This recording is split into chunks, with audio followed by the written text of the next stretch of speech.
My sister glows beneath chandeliers, but they seat me by the kitchen doors where burnout oil and back of house gossip mingle. The photographer hunts for my plus one, then lowers his lens as if loneliness isn't frameworthy.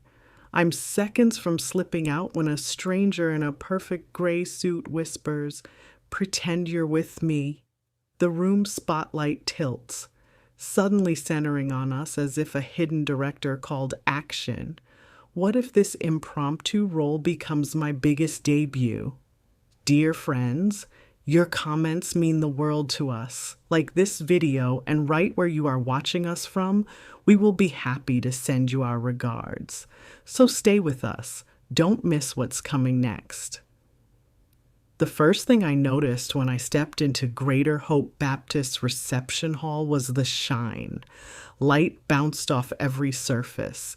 Gilded charger plates, crystal flutes, floor-length mirrors framing the dais where my baby sister would soon sit in throne-backed glory. Even the brass hinges on the double doors had been polished until the chandelier's reflections winked like distant stars. Mama used to say black folks polish things when they're nervous, as if luster could keep the cracks from showing. Tonight, the whole room was blinding. Nia Williams, 34 years old, marketing coordinator, careful dreamer, had been assigned table 14, the one closest to the kitchen swing doors. Our round sat half in shadow, half in the draft that followed every cater waiter rushing out with bourbon-glazed chicken. My companions were the family's forgotten pieces. Cousin Erlene in her towering lilac hat that brushed my shoulder each time she turned, Great Uncle Benny whose hearing aid whined like a mosquito, and two nervous college-age cousins clutching their phones as if Instagram might beam them somewhere cooler. From across the banquet floor, Simone floated in a mermaid gown the color of sunrise, personally directing photographers, wait staff, maybe even the thermostat. Whenever she introduced me, her voice found a special inflection like a butter knife sliding under a stubborn label. "This is my sister Nia, still looking for Mr. Right, bless her heart." The phrase always landed with a soft smile and a harder sting. A year ago, I would have laughed too loudly, proven her wrong by force. Tonight, I only touched the pendant at my throat, Mama's onyx teardrop, and reminded myself breathing was free. Because Simone's table placements were a battle plan, not a coincidence. Table 2 held her sorority line sisters. Table 5, her fiancé Jamal's Morehouse crew. Table 14, a quarantine for loose ends who might blemish the curated glow. The DJ spun mazes before I let go, and I watched the bridal party sidestep in flawless sync, satin dresses rippling like fish in bright water. A photographer lifted his camera toward me, then dropped it, scanning for the mystery +1 I hadn't brought. An empty place card beside my bread plate whispered accusation, reserved for guest of Nia Williams. Aunt Thelma leaned over, perfume thick as pound cake batter. "Baby, you know there's still time to catch the bouquet tonight," she said, patting my hand the way you pat a stubborn ketchup bottle. I smiled, a small, polite half moon, then excused myself. My heels clicked toward the lobby, where I could let the music fade and the pressure ease, at least for a minute. But the hallway sconces held their own interrogations, mirrored panels reflecting my single silhouette from 20 angles. I traced the ribbon on the corsage Simone had insisted I wear. White rose, silver baby's breath, like a barcode no scanner could read. Somewhere in the ballroom, the DJ shifted into Cupid's Cupid Shuffle, and the crowd whooped. My feet itched to flee. That's when a voice, low and certain, found my ear. "Pretend you're with me." I turned. The man must have stepped from the shadows between two columns. Tall, charcoal suit cut to his shoulders like promise. Tie the muted red of ripe figs. Warm brown eyes steadied mine with actor's confidence, but there was mischief too. like he tossed a coin and knew it would land on its edge. "Name's Malik," he said, extending a hand. "Malik Harris, cousin of the groom, graduated Howard, run a startup nobody outside D.C. cares about, credentials over. Could you spare me one song?" I opened my mouth. Question, deflection, something, but his hand remained. Palm up, invitation steady. Behind him, the florist's archway framed the ballroom's glare, Simone and Jamal front and center, and all the eager eyes that would feast on my return. Malik's expression said he understood that weight. I inhaled the cologne on his collar, cool cedar, a hint of bergamot, and placed my fingertips in his. We re-entered the hall as Frankie Beverly crooned about letting go, and heads pivoted like weather vanes. Simone's copper lips parted. Surprise flashed before she rearranged it into hostess radiance. Malik guided me to table 14, pulling out the empty chair as though it were a front-row seat at a sold-out play. "Photographer's coming," he murmured. "Smile like you mean it." The flash popped. My cheeks warmed, but embarrassment found no foothold beside Malik's easy grin. He asked about my job. Digital campaigns for a regional grocery chain, hardly a cocktail story. And he listened, really listened, nodding at the right spots, sparking questions that made me hear my own accomplishments without apology. Erlene's hat dipped approvingly. Uncle Benny's whine quieted, as if the microphone inside recognized a calmer frequency. Across the hall, Simone's laughter rang glassy and high. The day I'd turned 12, she'd stolen Mama's heels and paraded down our driveway like a beauty queen. I'd clapped then. Now I sipped ice water, letting cold dull the bitter root on my tongue. Between forkfuls of salad, Malik whispered observations, gentle roastings of distant cousins' antics, admiration for the historic stained glass windows turned LED backdrops. Each aside formed a private hallway of words no one else could enter. For the first time that night, table 14 felt like the eye of the storm, still and almost holy. The servers brought bourbon chicken. Malik asked for the vegetarian plate, claiming a nut allergy that conveniently matched mine. A quick chat with catering and 2 fresh entrees arrived. The shift was enough to draw attention. Colleagues of the bride whispered, "Who is he?" Simone's maid of honor craned her neck. Malik touched my wrist, pulse to pulse, and I realized something startling. He wasn't performing pity. He was amplifying dignity, mine and his own. But Simone's weddings were never left to chance.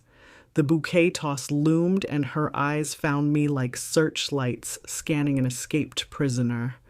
The band slid into Beyoncé's Single Ladies, and a circle formed on the dance floor, elbows nudging me forward. Malik rose too, as if partners in everything. I met Simone's gaze. Mischief, maybe malice, bunched at her painted mouth. She turned her back, lifted the bouquet, tossed, deliberately skewed left, far from my reach, straight into the arms of a coworker who squealed on cue. Laughter rippled, more jagged than joyous. Heat flared behind my eyes. Malik's hand found the small of my back steady. The DJ announced garter toss. Jamal removed the lace from Simone's thigh, flicking it toward the crowd of men. Malik caught it with a reflex snap. Cheers rose. Simone's expression hardened, a porcelain teacup suddenly aware of its own fragility. Malik knelt, garter in one hand, and looked up for permission. My nod felt like striking a match. He slid the lace to mid-calf, respectful, no theatrics, and the room whooshed with camera shutters. I heard someone whisper, "Simone's sister finally landed a catch." The word should have stung. Instead, they fluttered harmless like moths too soaked in light to burn anything. When cake was served, Malik guided me to the floor for a slow dance.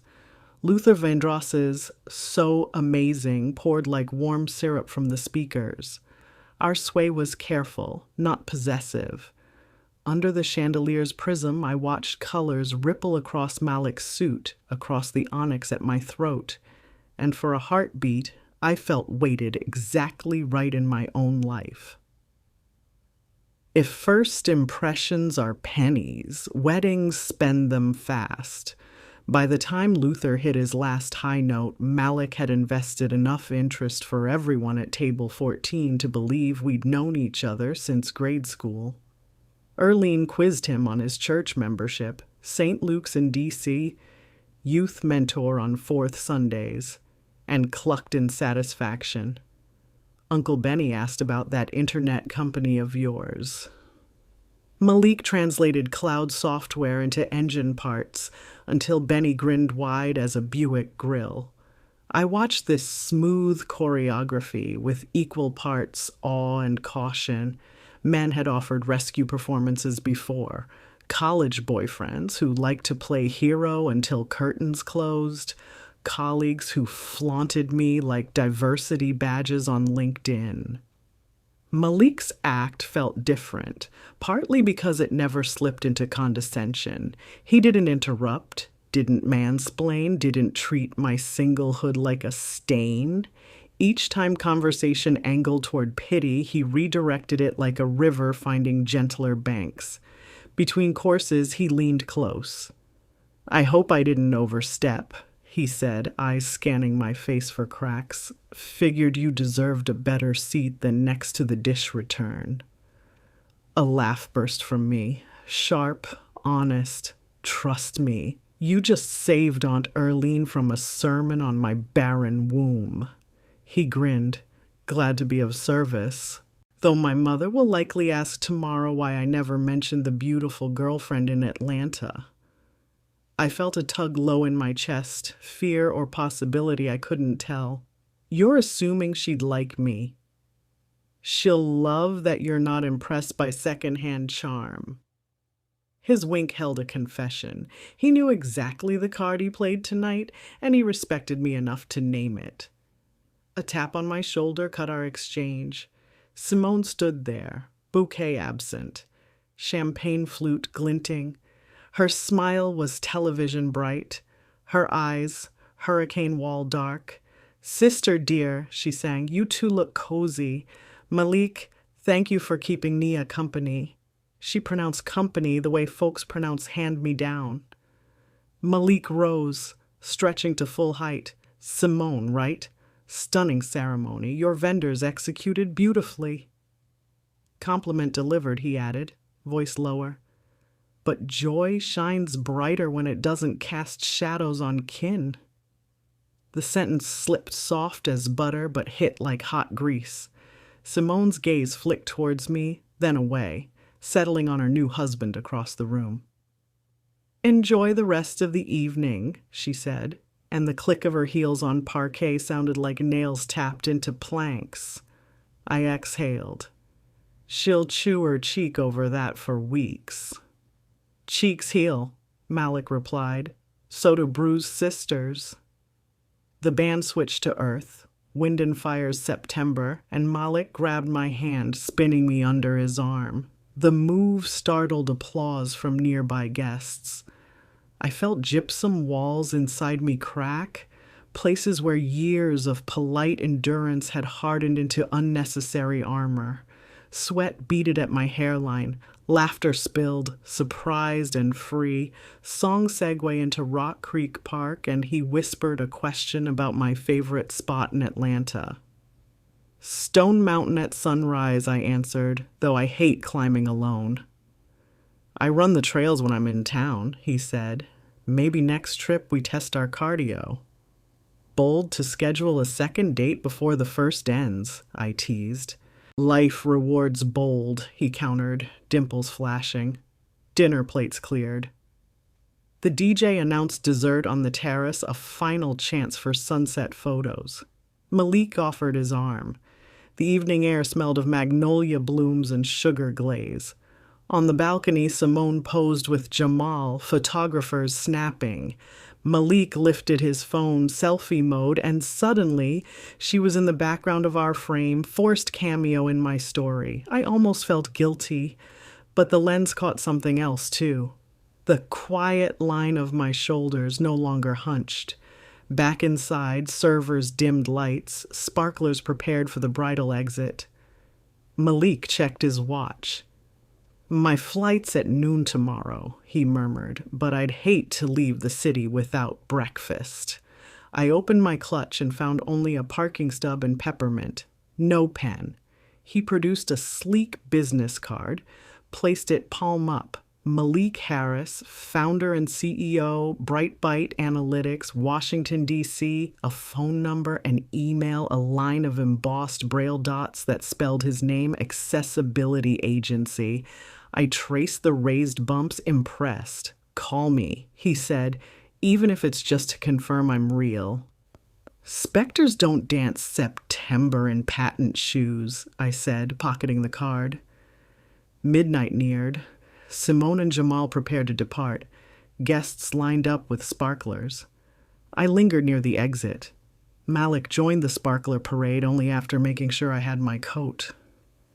As he passed, he touched my elbow, a pulse of static in the humid air, and whispered, "The show doesn't end when the band packs up, Nia." Then he was gone, swallowed by cheers and glittering rods. I walked to the parking deck, heels dangling from my fingers. The night was thick with June crickets. My car, a dusty Honda Civic, waited under flickering sodium light. Before unlocking, I slid Malik's card behind my phone case close to the onyx pendant. Driving down Cascade Road, I replayed the evening like a film's first cut. Rough edges, bright peaks, potential. At a red light, I caught my reflection in the rearview mirror, mascara smudged, hair gone limp, but my eyes were alight, as if someone had cracked open a boarded-up window. The light changed. Engines behind honked. I eased forward, heart tapping the tempo of a song I'd nearly forgotten I loved. The next morning, sunlight barged through my blinds with evangelical zeal. My phone buzzed. Texts from Simone, links to candid photos, chirpy thanks for supporting her special day, and one subtle dig. Maybe Malik will inspire you to upgrade your dating app filters. I stared at the emoji wink, felt the old shame scratch, then set the device face down. Coffee brewed in the French press, dark as choir robes. I scrolled my camera roll, found Malik's selfie. His smile held an ease no filter could counterfeit. My thumb hovered over the call icon. Too soon? Too desperate? I set the phone beside the mug, steam curling like question marks. Work emails mounted. A grocery chain client demanded revisions before noon. I drafted taglines about summer produce. Peaches sweeter, prices lower. But my brain kept hammering Malik's final words. The show doesn't end when the band packs up. What did my show look like? A one-woman play of duty and deflection? At 11:12 a.m., courage or caffeine-tipped scales. I dialed. 2 rings, then his voice. Warm honey. "Good morning, Stone Mountain sunrise." Heat flooded my cheeks. "Didn't want your specter boarding a plane unchecked." He chuckled. "Flight delayed. Breakfast offer still good." We met at Thumbs Up Diner on Edgewood. He arrived first. Laptop bag slung crosswise, reading glasses perched low. Over sweet cream pancakes and turkey sausage, we swapped small histories. His parents, public school teachers turned foster care advocates. My job, steady but nibbling creativity. His company, analytics for nonprofits. My weekend hobby, painting acrylic abstracts no one saw. He confessed he'd once bombed a TEDx talk. Stage fright freezing his throat. I admitted I hadn't dated seriously in 4 years because every first date felt like an audition for a role I never wrote. The clatter of plates blended into a private soundtrack. When the bill came, he paid, brushing off protests. Outside, humidity sat like a warm blanket. He checked the sky, storm brewing from the west, and said, "Flight's back on schedule." I nodded, sudden heaviness settling. He slipped his card from my purse. On the blank side, he wrote a second number, direct line, and beneath it, a single sentence. Keep dancing. We parted with a quick hug. His scent lingered long after he stepped into the lift. Rain began as I drove home, soft percussion on the windshield. At an intersection, I spotted Simone's wedding billboard, her marketing splurge, looming radiant even under gray clouds. I thought of her careful seating chart, of the swing doors clacking behind me each time servers rushed out. At home, I hung my dress, wiped mascara from the neckline. Mama used to say, joy leaves glitter you'll find for days. I found a sparkle on my wrist, a single sequin from the hem of Simone's gown. I pressed it onto my dresser like a tiny sun. That evening, I drafted an email to Malik, subject line dance practice. I attached a photo of Stone Mountain at dawn, one I'd taken months earlier but never shared. Meet me here next time you're in Atlanta. I'll bring the cardio. I hovered over send, pulse fluttery, then clicked. The reply came an hour later from 30,000 feet. Challenge accepted. P.S. Kitchen door tables make the best stories. I laughed aloud, startling myself. In the hallway mirror, I saw dimples I thought I'd lost with my 20s. The onyx pendant glimmered, catching lamplight. Simone's group chat buzzed with honeymoon selfies. I typed a quick compliment, no sarcasm, and put the phone away. Some wars were better left unfought. Some victories lay in not needing the medal. Before bed, I opened a blank canvas, squeezed paint. Sapphire for the night sky of Cascade Road, gold for chandeliers, deep fig red for a borrowed tie. Brush met canvas, and the first stroke felt like Luther's opening chord still humming in my bones. Outside, rain eased to drizzle. Somewhere above the clouds, Malik's plane charted a line back to D.C. In my apartment, silence settled. Not heavy like last night, but spacious, expectant. I realized the kitchen door seat had been the best vantage point all along. From there, I'd witnessed the service corridors where real work happened, where servers whispered jokes, where hidden machinery of celebration clanked. Maybe life's finest revelations arrive by swinging doors, not grand entrances. I cleaned my brush, humming maze under my breath, before I let go. Except this time I wasn't letting go. I was letting in. My apartment smelled of burnt toast and fresh hopes. The morning Malik's face filled my cracked phone screen. He sat in a bright office with glass walls and DC skyline glittering behind him like polished armor. Client signed, he declared, dimples popping. So I have to fly to Atlanta next week for rollout meetings. He paused, eyes softer. Which means breakfast number 2 is on the table if you still like pancakes. The logical neuron in my head shouted, work trip, Williams, calm down. But the part of me that still heard Luther Vandross said, girl, buy new lipstick. I bit my cheek, hid the grin. I might clear my schedule, I teased. Truth? I'd already stared at my Google Calendar, drafting imaginary coffee windows. After the call, I opened my wardrobe, plain blazers, safe blouses, and realized none of them belonged in whatever moment was coming. I was still deciding between Courage Red and Sensible Plum when my phone pinged, Simone's group chat lighting up. Brunch pics, she announced, dumping a collage of fancy waffles, her flawless manicure hooking golden syrup. Underneath a line, can't wait for Nia's turn, Malik still real? The laugh cry emoji stabbed sharper than any expletive. I typed, he's visiting on business, we're fine. Simone answered with a gif of Kermit sipping tea. Translation, we'll see. I set the phone down, chest tight like I'd inhaled wet ash. Simone could flip my confidence with a single pixel, years of practice, I supposed. Yet as I pulled on plum lipstick, compromise shade, I remembered Malik's voice. Life rewards bold. I press my lips together. Bold didn't have to mean loud, it could simply mean visible.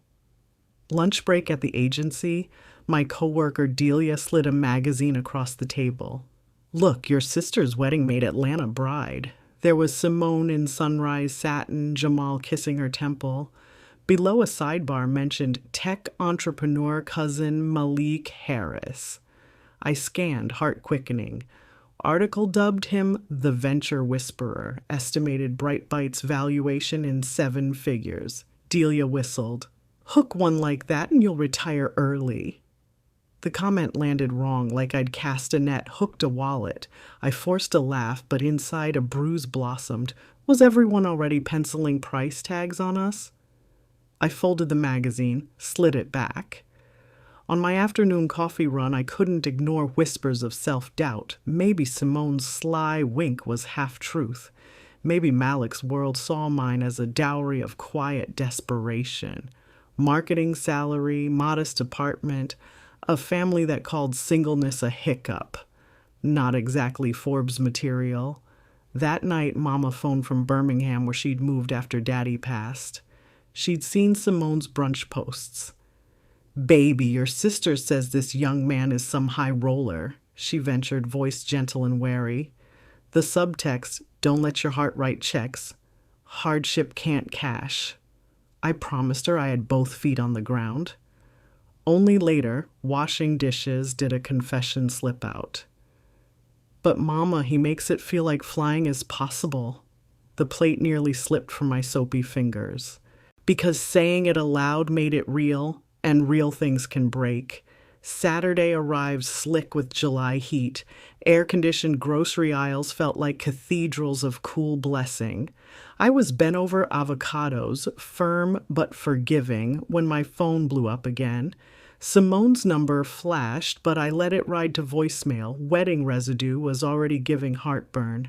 Second buzz came from Cousin Dante, third from Aunt Thelma. Something brewed. Outside, car AC sputtering, I played Simone's message. Her tone had the honey-coated edge she saved for gossip. Sis, small thing, you should know Malik's face is on Atlanta Tech Journal this morning.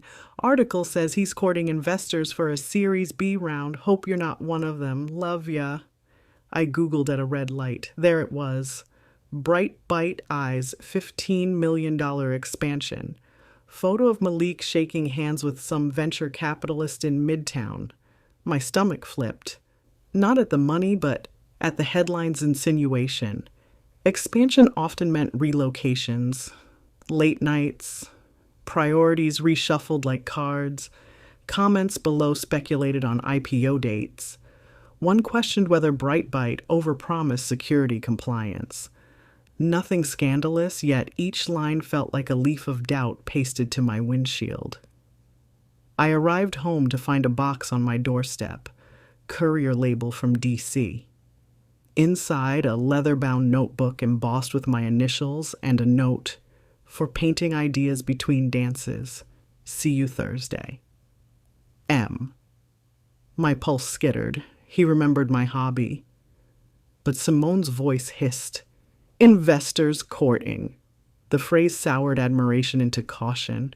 That evening, Cousin Dante called under pretense of checking in. 5 minutes later he asked, so Malik gonna put a ring on or just IPO? I ended the call politely, then threw my phone onto the couch where it bounced, landing face up, Malik's selfie wallpaper smiling. I whispered, do you need something from me I don't have? Thunder rattled the windows. Atlanta summer storms don't knock, they invade. I shut curtains, paced, finally dialed Malik. He answered on third ring, airport noise in background. Everything okay? Words tangled behind my teeth, but I forced them through. Your company's funding round made headlines. He laughed lightly. That leaked sooner than we planned. Board's excited. Lightning flashed. My reflection ghosted in the window. Some folks think you're courting more than investors. Silence then. You mean they think I'm courting you for money? The amusement in his tone faded, replaced by something clipped. Nia, my valuation's not a rumor, nor are my intentions.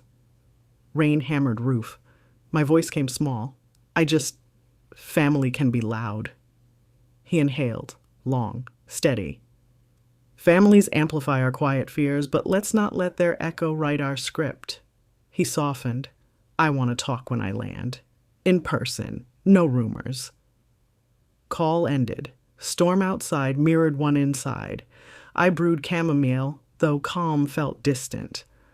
On the easel sat last night's unfinished canvas, blues and golds swirling but lacking focal point. I loaded a brush with crimson, hesitated, then slashed a bold arc across the chaos. The gesture startled me, ugly, thrilling. Maybe bold could be messy too. Thursday twilight draped downtown Atlanta in peach haze as I stepped into Skyline Loft, an industrial chic venue Malik had rented for his product demo. Exposed brick, Edison bulbs, tables of laptop stations. Guests wore smart casual, name badges glinted. I clutched my invitation like a life vest. Printed beneath my name, Creative Consultant, Guest of CEO. The title felt borrowed, yet possible. Near the stage, Malik spoke with investors, tailored suit swapped for navy blazer and sneakers. Seeing me, he excused himself. The smile he offered was not the celebrity grin from magazine photos, it was the soft one from table 14. Glad you came, he said, adjusting my lanyard. Tonight's noisy, but truth lives between songs. Before I could answer, Simone's voice rang behind me. Nia, didn't know you'd brave the sharks. She arrived arm in arm with her college friend Tasha, both holding flutes of something pink. Simone's gaze flicked to Malik, inventorying him like a couture gown. Big night. Hope no one misunderstands professional alliances. Malik extended a hand. Pleasure seeing you again, Simone. She shook it, nails like scarlet armor, and turned back to me. Mama says hi. She's praying you don't let city boys spin fairy tales. Heat rose in my cheeks. Malik noticed, laid 2 fingers lightly at my elbow. We welcome prayers, he said calmly, though tech roadmaps and personal commitments aren't mutually exclusive. Simone's brow hovered between confusion and challenge. We'll let outcomes speak, she replied, sipping. MC called for attention. Malik squeezed my hand once, then ascended the platform. His pitch unfolded. Cybersecurity solutions for nonprofits, user stories projected behind him, but my eyes traced lines of tension at his neck. Midway, he gestured toward the crowd. Innovation thrives on diverse voices, he said, then motioned to me. Our new creative consultant, Nia Williams, reminds us stories sell tech better than graphs. A spotlight found me. Heat prickled my scalp. Applause scattered like startled birds. Simone's flute paused midair. After Q&A and live demo applause, networking buzzed. Investors queued around Malik. Simone drifted close.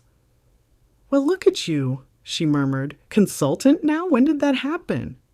5 minutes ago, I said, pulse hammering, and I haven't decided yet. Her smile thinned. Careful, sis. Fast offers hide strings.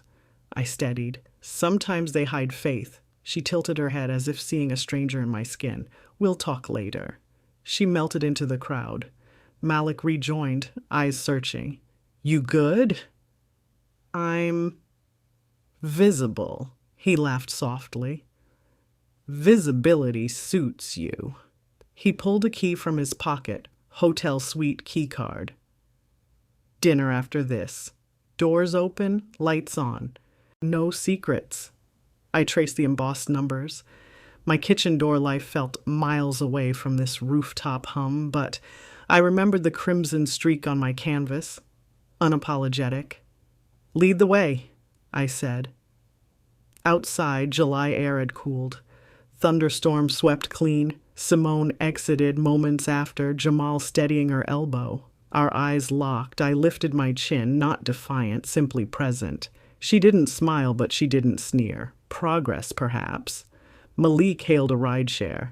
As we slid into the back seat, Atlanta skyline unfurled, towers lit like possibility. My phone buzzed, Mama's text. Trust your heart, but keep your eyes open.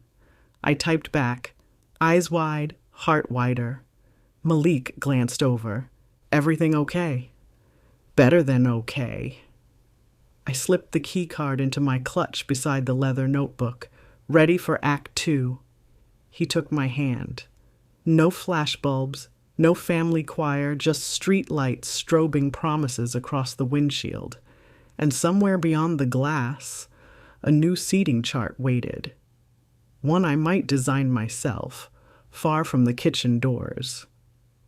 The jet left Atlanta at dawn, climbing through pink swirls that looked painted by a child too bold for subtlety. I pressed my forehead against the cold window and tried to mirror that fearlessness, but turbulence rattled the tray table and my stomach alike. Notebook on my lap, I rehearsed talking points for Bright Bites' Monday ideation huddle, the phrase Malik used with cheery menace. In marketing meetings back home, ideation meant casual pastries and sticky note flurries. In his DC office, it translated to venture capitalists prowling for the next monetizable story. Malik texted during layover in Charlotte, remember, stories change metrics, yours matters. Simple words, but they poked at my ribs. Because my story, a middle child marketer who once won Most Courteous in high school, had never filled a boardroom. In 8th grade, I'd made regionals for oratory, froze on stage when the mic squealed and ran off in tears. That memory chose this moment to swagger back, announcing itself with a heartbeat throb in my ears. By noon, I rolled my suitcase into Bright Bites' lobby. Steel, glass, exposed beams, a living wall of ivy lush, enough to swallow small insecurities. A receptionist with fuchsia braids gave me a badge. The laminate reflected my nervous shine. Upstairs, Malik greeted me with a hug too brief for the corridor of watchful eyes. He smelled of citrus and mounting deadlines. Conference room A overlooked the Potomac like power itself. 15 people, mostly men in sneakers triple my rent, circled a walnut table studs with tablets. Malik introduced me as our Atlanta narrative architect. My pulse stumbled at the title. He clicked to my deck. Slides I designed on the flight. Warm colors, bold type, user-centric taglines for nonprofit clients. Slide 3 carried my favorite line. Safety isn't code, it's a promise people can picture, I began, voice steady at first, describing how community-based phrasing boosts adoption rates. Then a partner in horn-rimmed glasses cut in. Metrics on that, Ms. Williams. He tapped his stylus like a gavel. My breath hitched. I had numbers. I did. But retrieving them felt like groping for a light switch in a burning room. Heat rushed my neck. That 8th grade auditorium roared back, mic feedback screeching. Malik jumped. We'll circulate the analytics sheet after. Polite, firm. He steered discussion back, yet I'd already shrunk 2 inches in my chair. For the remaining 20 minutes, I nodded while acronyms ping-ponged overhead. ARR, CAC, SOC2, NPS. Each unfamiliar letter chipped a bit of enamel off my confidence. When the meeting adjourned, associates filed out, murmuring. Malik squeezed my hand. Breathe, he whispered. Room first can bruise anyone. I forced a smile. In the hallway, he pointed to a quiet nook with velvet chairs. We regroup at 5 for investor Q&A. Let's recalibrate slides. He meant well, but recalibrate sounded like salvage. While he returned to a call, I ducked into the restroom, locked a stall, and let tears prick. Not meltdown tears, the angry, embarrassed moisture that evaporates quick. I inhaled lavender hand soap fumes, counting breaths until pulse slowed. Then I opened my notebook, scribbled the metrics I'd blanked on, Percentage lift in donor trust, click-through increase, retention longevity. I spoke them aloud until numbers tasted familiar. Outside the stall, I dabbed concealer beneath my eyes, squared shoulders. The mirror didn't cheer, but it nodded consent. 5 o'clock arrived like Judgment Day. Investors dialed in via wall screen. Their pixelated faces hovered enormous. Malik opened with security demo, passing the baton to me for narrative segment. Slide 3 again. This time, when the horn rim asked metrics, I delivered decimals crisp as wintry pains. 23% uptick, 30-day horizon, sample of 12,000 users. Silence, then a nod. We finished. Applause wasn't thunderous, but no one winced. I exhaled. After, Malik high-fived me so exuberantly I nearly dropped my laptop. That's my architect.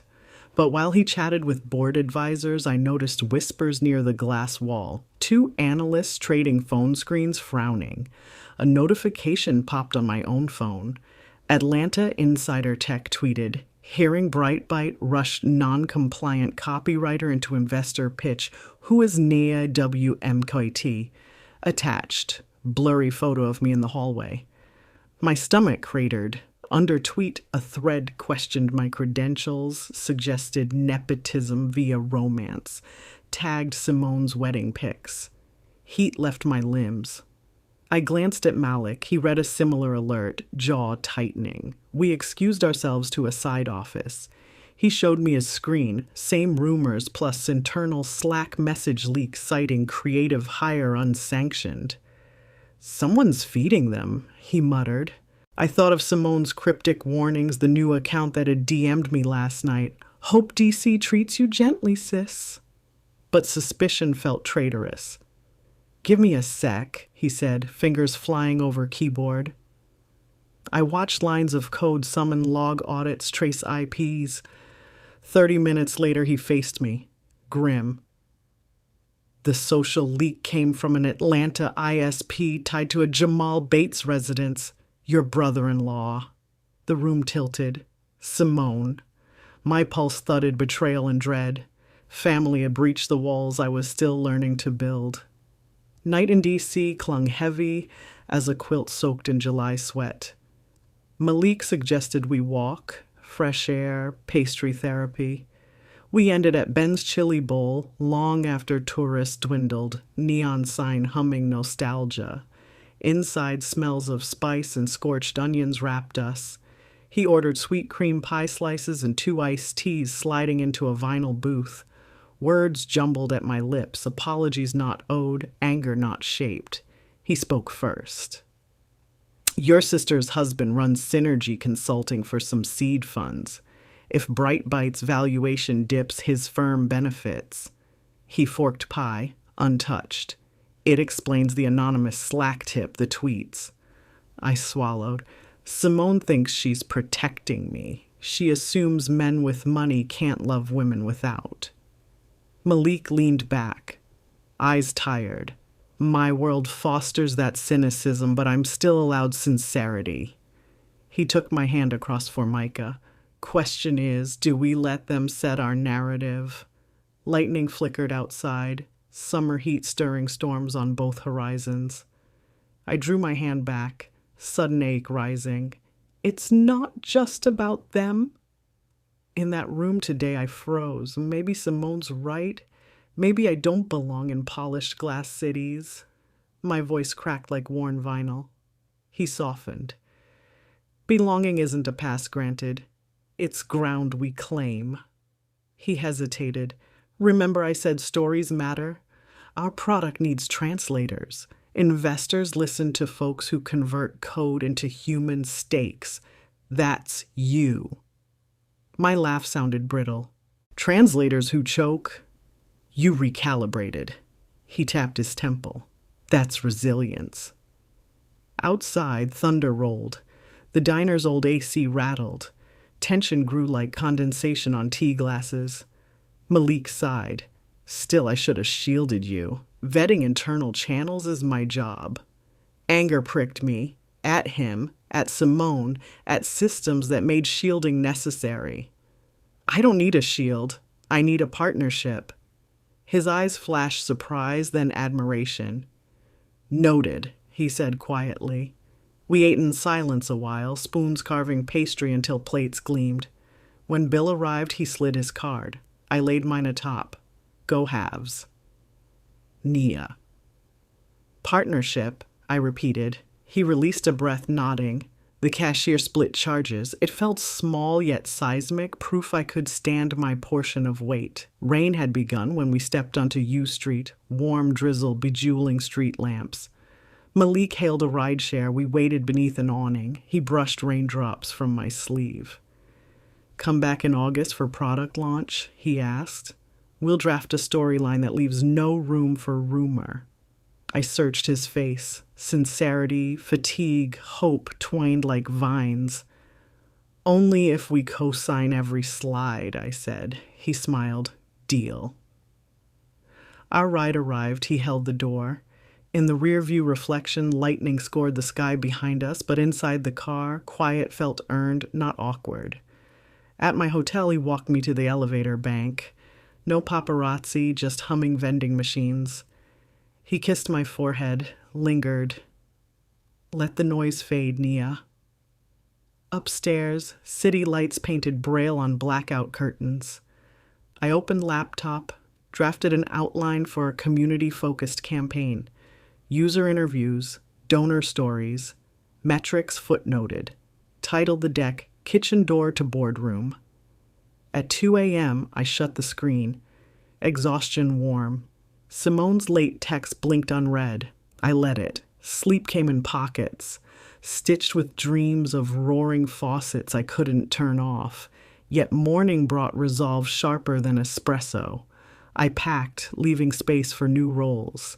Atlanta greeted me with muggy arms and Simone's curt summons. Brunch at Mama's house, family discussion. Mama had cut her Birmingham visit short. Her voice-over phone carried a weight usually reserved for funeral hymns. Sunday afternoon, I arrived with a lemon pound cake, peace offering or shield, unsure. Living room AC strained against heat and tension. Simone sat rigid, Jamal beside her, expression bland like unsalted grits. Mama occupied the recliner, Bible closed on lap but authority radiating. I breathed in, spoke first. Somebody leaked false info about me to hurt Malik's company. My gaze fixed on Simone. I traced the IP. Color drained from her cheeks, but she crossed arms. I warned you. He's using you for PR. Jamal cleared throat. Simone, maybe we... She cut him off. Our family's reputation.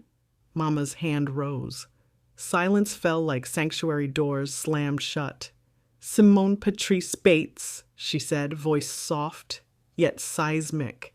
Blessing don't sprout from poisoned soil. You shamed your sister in public church, now online. Explain.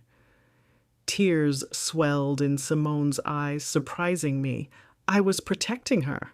I know about men who parade they love you, then flip script when deals go south. Her gaze shot at Jamal, story there yet untold. I thought if I poked holes early, she'd walk away before bleeding. My anger bent into sorrow. You can warn without wounding, Simone. You put my work at risk, Jamal muttered. And potential lawsuit. Simone flinched. Mama exhaled long. We fight wolves by building fences, not burning the pasture. She turned to me. So what's next, baby? My hands trembled, but words felt prepared. I'm speaking on a panel. Women in Tech South, Malik's sponsor, but my slot. I'll own my voice on stage. Simone whispered, You hate microphones. I used to. I met her eyes. I'm recalibrating. Mama smiled. Tiny but proud. She reached, took both our hands. Make room for each other's learning curves, she said. Simone squeezed back. Tears spilled free. I squeezed too. No instant forgiveness, but seam lines for repair. Evening draped, cicadas buzzing. I left as Simone and Mama talked in kitchen. Outside, humid dusk smelled of jasmine and asphalt. My phone pinged. Malik sent a selfie. Him in bright bite hoodie, thumbs up caption, slide deck locking in, proud of you. I replied with a photo of the house porch light. Stage lights next. Driving home, I passed Greater Hope Baptist, hall dark now, but through stained glass I imagined our dance echoing. The kitchen door table had taught me vantage, the boardroom taught me metrics, the diner taught me partnership, the living room taught me boundary. Ahead waited a stage, a panel, perhaps still storms. Yet I felt thunder inside shift from threat to instrument, percussion for a story, co-written, voice-checked, and finally loud. The Hyatt Regency ballroom smelled of fresh paint and cautious excitement 2 nights before Women in Tech. South officially opened. Crews in black tees adjusted trusses, cables snaked like dormant vipers across the carpet, and LED columns flickered with sponsor logos, Brightbite among them. I stood center stage during sound check, clutching the presentation clicker the way a nervous bride clutches vows. Malik watched from the 3rd row, arms crossed, half smile broadcasting calm I hoped wasn't just for show. Mike hot, the AV lead called. I forced breath through tight ribs and began, stories change metrics. Security becomes a promise when users see themselves inside it. My voice echoed in the empty chamber. Too large, too earnest. Second sentence wobbled. I swallowed. Malik raised 2 fingers, small adjustments, slowed down. I inhaled again, found pace. By minute 3, I almost believed the applause his eyes offered. Rehearsal wound down. Techs killed lights. In the sudden dimness, Malik joined me on stage. You stuck the landing, he said. Sweat warmed my back, but hearing that felt like ice water to a fever. Tomorrow's sponsor mixer, he continued. Investors, press, good warm-up. We descended the steps. At the ballroom exit, Simone leaned against a column, tablet in hand. Weeks had cooled our friction into wary civility. Her eyes tracked my approach, a jeweler assessing flawed stone. Stage suits you, she said, voice neutral, but pacing's rushed near slide 6. She flipped the tablet. Footage she'd captured, notes annotated with timestamps. Malik arched a brow. Spy work? Feedback, she answered. I earned a minor in communications, remember? I did not, but she pressed on. This conference is Atlanta talk for months. Family name floats with yours. A knot formed beneath my sternum, yet beneath Simone's clipped cadence I heard strain, a violin string drawn too tight. Appreciate the notes, I said. We're doing another run-through tonight. You free? The invitation surprised us both. She hesitated, then nodded. On the way out, she confessed in a hush. Jamal and I... Trouble. Someone flagged as consulting invoices. Kickback rumors. Shame flickered like faulty neon behind her lashes. If scandal breaks, I need crisis counsel, branding. Old reflex urge gloat, but the memory of my own public tremor silenced it. One fire at a time, I said gently. Let's land my speech. We'll blueprint yours next. She exhaled, gratitude rippling her shoulders. That night, we commandeered Malik's suite, living room turned strategy bunker. Simone timed slides, Malik tweaked fonts. I rehearsed until words felt less memorized, more owned. At 2 a.m., Simone dozed on the couch, phone glowing headlines about Jamal. Malik draped a throw over her. She's scared, he murmured. So was I. I rubbed eyes. Fear makes villains of siblings. He kissed my temple. Makes heroes, too. Before sleep, I skimmed inbox. Among standard conference emails lay one flagged urgent, unsigned subject line, "Hope you packed a parachute." The body contained a single sentence: "Thursday, your mic won't be the only thing cutting out." Beneath, a fuzzy screenshot of me at Brightbyte's DC pitch, overlaid with the hashtag token storyteller. I stared until letters blurred, then forwarded it to Malik with one word: thoughts. His reply pinged moments later: "Noise. We build signal." I locked the screen, unsure whether comfort or defiance thrummed louder in my chest. Thursday dawned sweat-slick despite forecast storms. I stepped into the convention center's green room, heart looping its own keynote. 15 speakers milled. Women in jewel-toned suits, sneakered hackers, silver-haired venture veterans. Lanyards flashed like medals.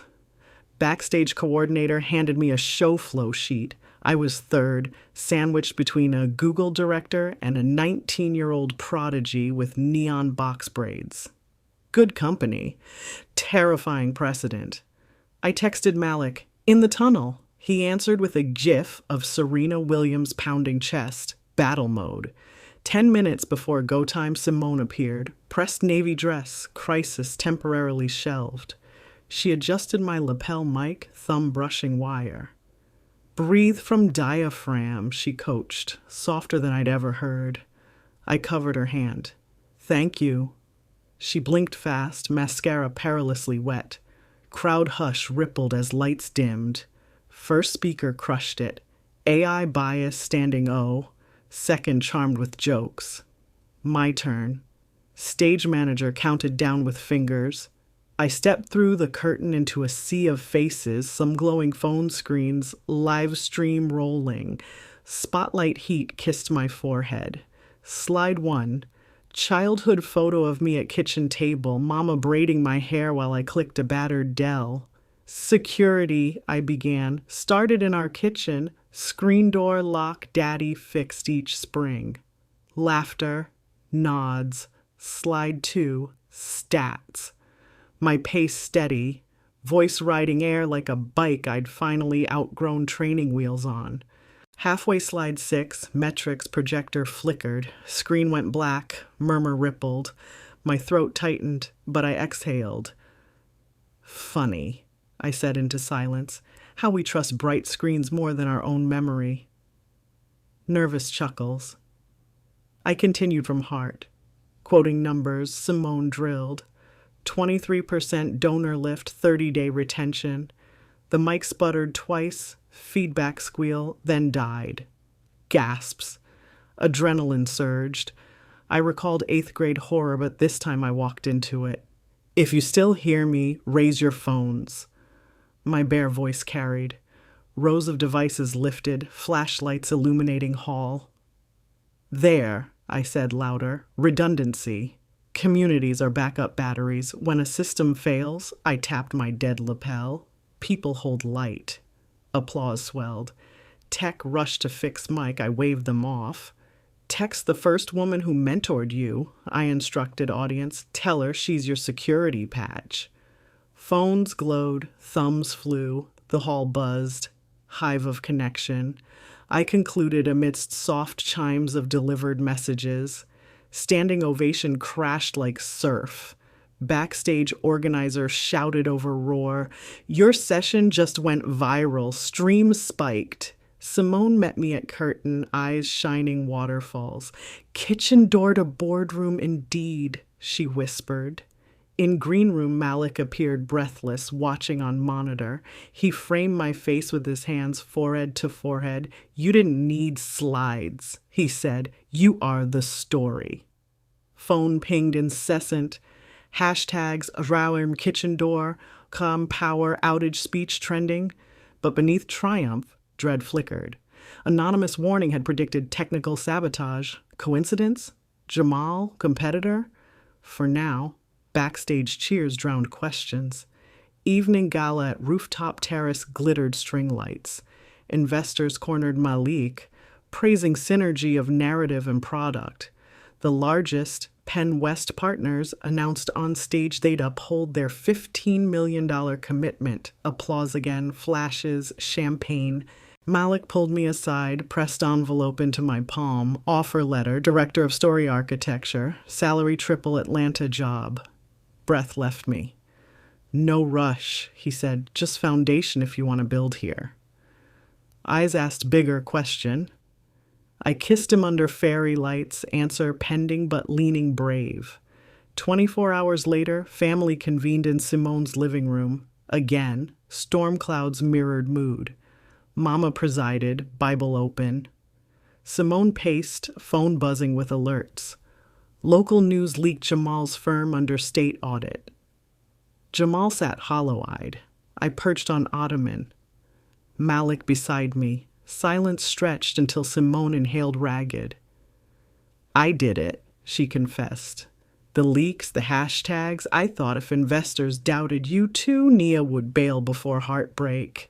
Tear-streaked mascara, black rivulets on sunrise skin. I was wrong. Mama closed Bible gently. Love built on fear ain't love, it's plywood, rots in rain. Jamal spoke, voice gravel. Audit's my fault. I took shortcuts, but I never meant to hurt family. Simone's shoulders caved. We kept up appearances while foundations cracked. She faced me. You took stage without hiding. Teach me that. Emotion swelled, bittersweet. First lesson, I said, standing. Apologize without but.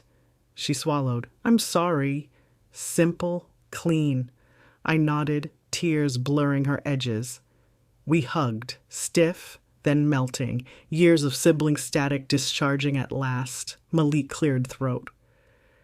Brightbite will run compliance audit for Jamal pro bono, he offered. Surprise widened Jamal's eyes. No promises, just pathways. Mama whispered amen. Outside, dusk painted peaches over skyline. Simone walked us to porch. Cicadas tuned night. When's DC expecting you? She asked. Indefinite, I replied. Hybrid role, Atlanta roots, DC wings. She smiled, fragile but real. Save me a seat at whichever table you choose. Driving away, Malik took my hand. Offer still stands? I teased. Director or fiancé? He grinned. Let's start with director, I said, heart drumming jazz, but keep all options on the roadmap. He laughed, headlights carving warm tunnels through Georgia dark. On the horizon, conference center lights flickered like far-off constellations. My voice, once muted, now hummed steady, no echo, just signal. Tomorrow held bugs, audits, maybe fresh rumors. Yet we'd stress-tested silence and found it wanting. Noise, it turned out, could be orchestrated into music. I rested head on seat, whispering the metric I never quoted on stage. One sister reclaimed, one boundary redrawn, one love proven louder than sabotage. In business, we'd call it ROI. In life, I called it voice returned, and the dividends had only just begun. July's final Friday found Atlanta wilting under a heat index you could carve with a steak knife. I'd promised myself a slow morning, yoga, mango smoothie, but at 7:03 a.m., Malik's name flashed on my screen. No emoji preamble, just a link to the digital dossier. Online rag notorious for clickbait and half-truths. Headline 40-point font. Lover leverage, Brightbite's new exec under fire. I scanned the article, pulse hammering. Paragraph 1 declared my women in tech speech staged heroism financed by her billionaire boyfriend. Malik is nowhere near that tax bracket, but facts never stopped gossip. Paragraph 2 claimed unnamed sources within Brightbite questioned my qualifications, citing family drama as distraction.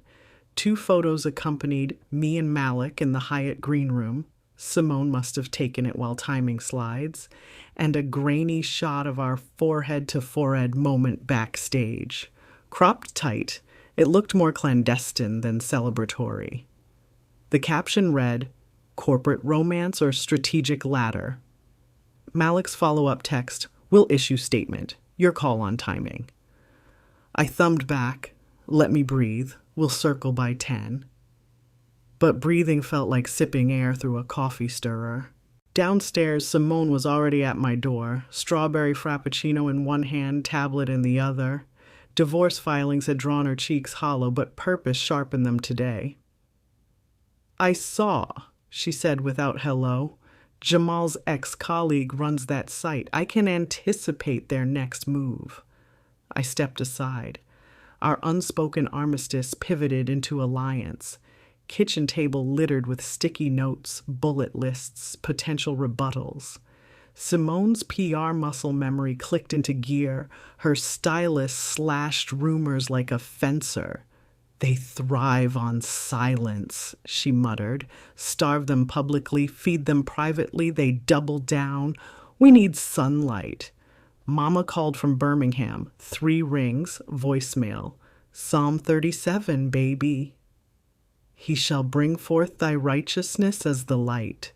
I scribbled light in the margin beside sunlight. Bright Bite's Slack erupted with nervous empathy. Malik DM'd transcripts of supportive investor emails, though one partner requested swift clarification. CFO suggested legal cease and desist. Malik argued transparency over litigation. I typed, let me address it on air. He responded with a single word, bold. At noon, Simone and I met in Old Fourth Ward for sandwiches. She pushed a manila folder across the picnic table, dossier on the digital dossiers editor, past retractions, add revenue sources. Know the chessboard, she said. I swallowed a bite of pimento cheese that tasted like sawdust. Why help me? She shrugged, eyes on traffic. I once weaponized stories to control fear. Now fear's weaponized against me. She exhaled. Burning you was easier than extinguishing my own panic. Fixing that starts here. Forgiveness isn't confetti, more like drywall mud, applied, smoothed, needs time to set. But in her bowed head, I saw the girl who choreographed talent show dances with me in Mama's backyard. Thanks, sis, I said. The word sis felt fragile, but true. By 3 p.m., Wabe confirmed Monday morning interview slot. Local tech leader responds to viral article. Drive time audience, live stream, call-ins, maximum exposure. My larynx fluttered hummingbird, frantic. But somewhere beneath the terror thrummed possibility. A chance to disarm doubt with my own decibels. Evening sky brewed purple-gray as thunderstorms massed. Malik called from D.C. brief room. You sure about radio? He asked. I can't hide behind slides on air, I answered. If I keep quiet, they'll write my silence as confession. Static crackled long distance. I won't overshadow, he promised, but I'll sit outside the studio like emergency backup. I pictured him in that lobby chair, patient, present, and fear loosened its cinch. Pack headphones, I joked. That night I opened the leather notebook he'd gifted months ago, flipped to blank page. I drew a kitchen door on one side, a boardroom table on the other, and a bold line connecting them. At the midpoint, I sketched a microphone. Underneath, stories are bridges, trolls drown below.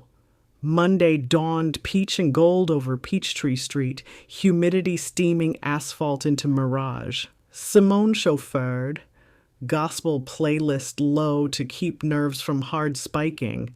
At the station entrance, Malik waited, Starbucks trio in hand, though he'd taken the red eye. He kissed my cheek, platonic angle, respectful distance. Director, he said with a wink, handing over a chai latte. Producer Tasha ushered me into a small studio, foam panels, desk-mounted mic, red on-air bulb, pulsing forewarning. Headphones snug. Across glass, host Marcus Green, baritone voice Atlanta adored, adjusted cue cards. Before countdown, he leaned into talkback. Remember conversation, not interrogation. I nodded, my tongue felt woolen. Live intro rolled. Marcus summarized the digital dossier piece, tease listener call-ins. My heartbeat synced with opening music, then dropped into silence as he welcomed me. First question gentle, my role at Brightbite. I outlined responsibilities, training, metrics. Slide free, words flowed. Honest, then the curveball. Critics say your ascent ride's personal relationship with CEO. Response? Nerves sparked, but memory of kitchen table anchored me. Relationships shape opportunities, I said, but opportunity without competence collapses. I showed up with 23% donor lift, not a +1 invite. I quoted system failure metaphor from conference. Marcus nodded, intrigued. Producer signaled caller. A woman's voice shaky. How do we trust tech companies run by folks who date their employees? Knife disguised as curiosity. I inhaled diaphragm deep. Trust grows in daylight, I answered. That's why we open sourced our compliance reports this morning. Malik had posted them at 6 a.m. Judge us by transparency, not tabloid captions. I pivoted, and I invite this caller to join our next community audit panel. Offer disarmed critique. Marcus's eyebrows arched, impressed. Half hour flew. Last segment, Marcus asked about family support. I paused. Simone through glass, Malik beyond door. Support sometimes sounds like tough questions, I said. But tough love can evolve into teamwork if we keep conversation on speaker instead of whisper. Music swelled outro. Marcus removed headphones, grinned. You just broke our text message record. Producer announced, call volume double typical Monday. Lobby door burst open, Malik enveloped me, careful of mics. You were sunlight, he murmured. Simone joined, for first time no bite in her smile. Kitchen doors officially off hinges, she said. Phone buzzed. Penn West Partners managing director, congrats, reaffirmed funding. Another text. The digital dossier editor requesting comment after hearing broadcast. I typed, happy to chat, on record, live. We celebrated with lemon pepper wings at a midtown patio. Malik slid a small velvet pouch across table. Not that, he said, reading alarm in my eyes. Inside, a house key shape 3D printed in stainless steel engraved N+M. Symbolic prototype, he explained, thinking of buying a place halfway between ATL and DC. Durham, maybe? Want you as co-architect? Tears blurred spicy steam. No rush, he added. Draft mode. I closed his hand around the key. Drafts deserve revision, I whispered, but this outline looks solid. Thunder rumbled distant. July storms preparing reprise. Simone toasted with sweet tea. To voices amplified, she said. Wings clinked plastic cups.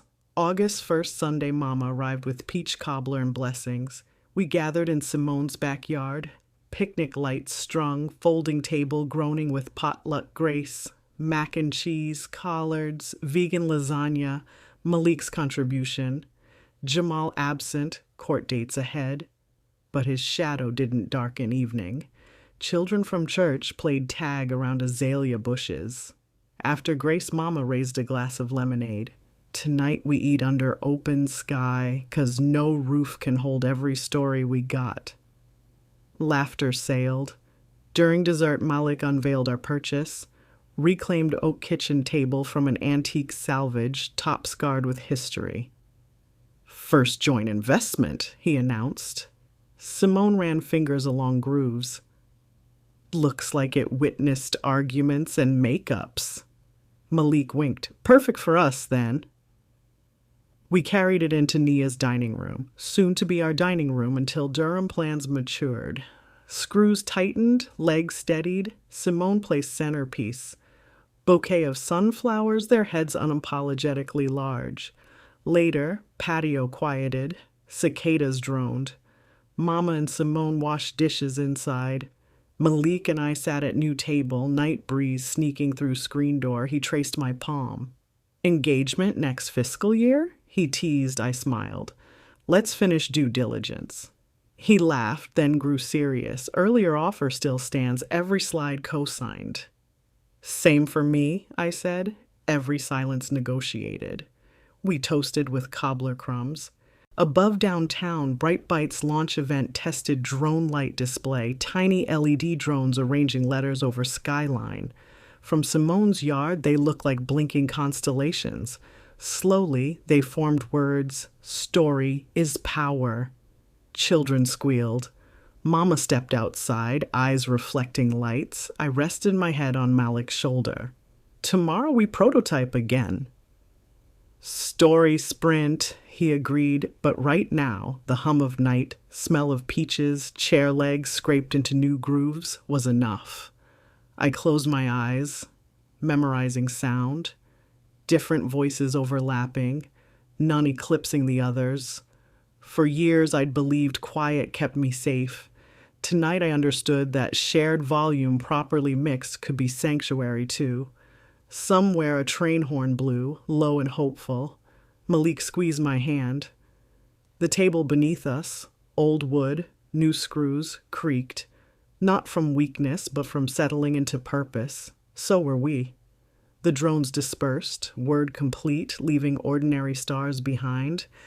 I whispered to them and to myself, onward.